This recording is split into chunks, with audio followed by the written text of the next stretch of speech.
Hello everybody, I am here today to play some more TF2. Yeah, I know, I'm thinking of doing some other stuff lately. I'm thinking of some Battlefield 4 when I get some games, and you know, also Far Cry will be out soon enough. I just have to get more time into finishing it. Probably have it done within the week, maybe next week. Anyway, I'm here today, as you can see from the title.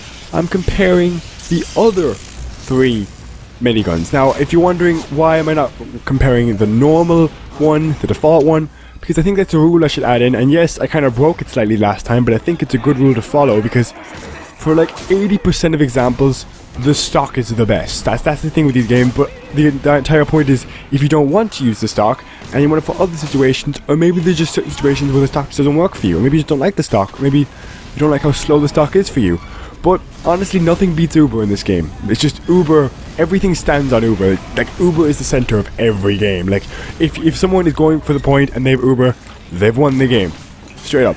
They could just have a scout. They'd be on a scout and they could win the game, as long as the scout is good. Anyway, by that, the default wins. But like, so that just saves you watching the entire video. Moving on from that, I'm going to compare the other 3 because I think it's more of a video to make. Like, it's not such an obvious choice.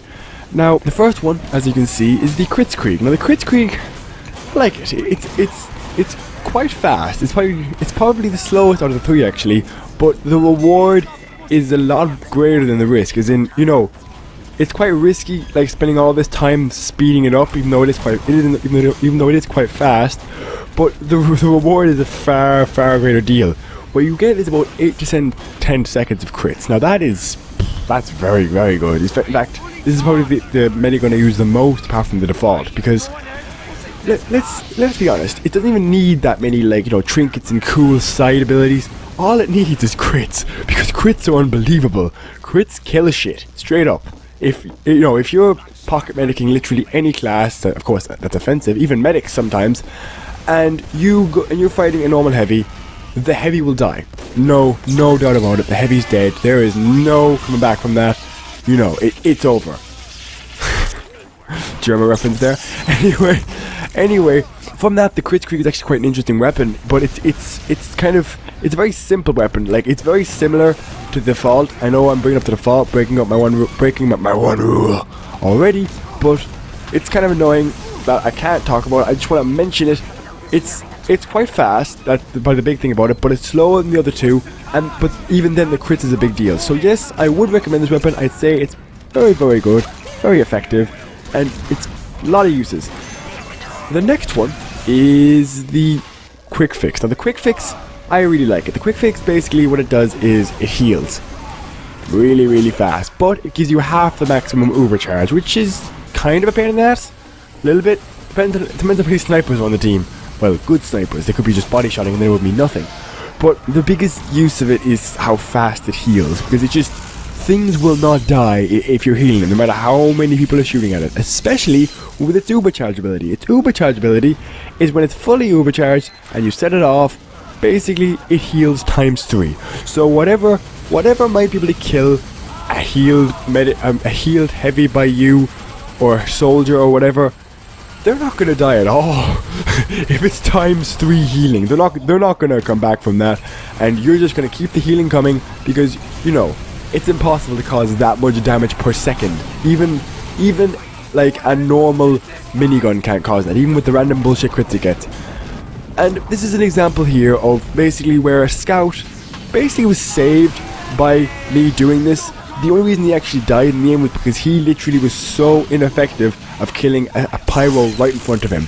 And look, I know I just said it doesn't kill anything, but let's face it, you can't excuse complete stupidity. Like, I'm not gonna call that guy stupid, but I'm just saying he wasn't exactly great at the game, probably new to the game.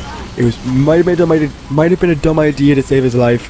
Well, try to, it failed, but you know, it doesn't save you from literally every situation. It saves you from like 99.9% of situations, unless like there's 2 pyros on you.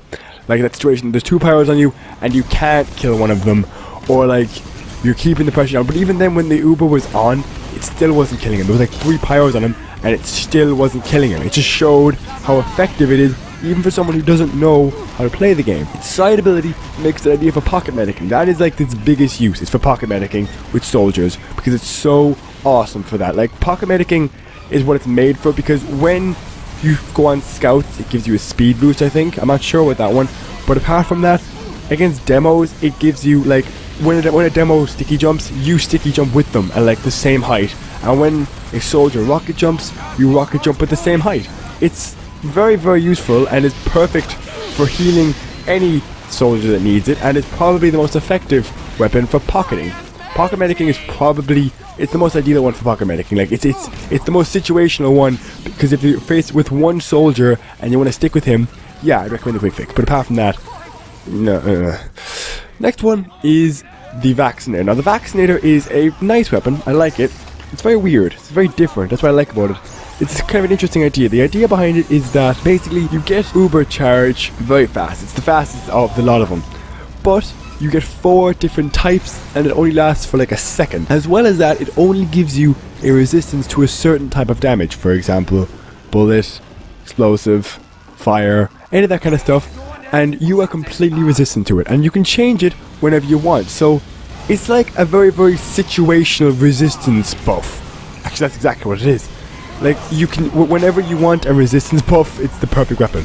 Like, it's perfect for resisting any sort of damage at any given time, just so long as you press R, which is the button that changes the resistance, at the right time. Like, if you know there's a power coming around the corner, change it to fire damage and set off one of the Ubers. No damage will ever be caused. If there's a sniper, you did a bullet damage and run right out. No bother, because even headshotted, full charge will not kill a heavy if he has that on. It won't kill him, because the damage is so reduced when you have your Uber on. So that's kind of it. That's all of them.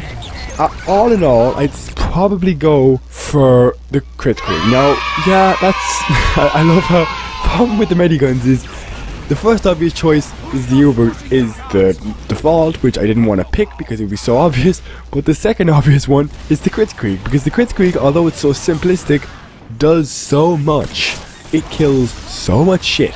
The only thing it isn't good against is Uber people, and that's it, because everything else just dies. It's just nothing left. Like, that's all I find when I use the Kritzkrieg on someone. Anyway, I'll see you again next time. If you like what you saw, then I'll see you again next time. If you didn't like what you saw, then I won't see you again next time. Feel free to like and subscribe. Bye.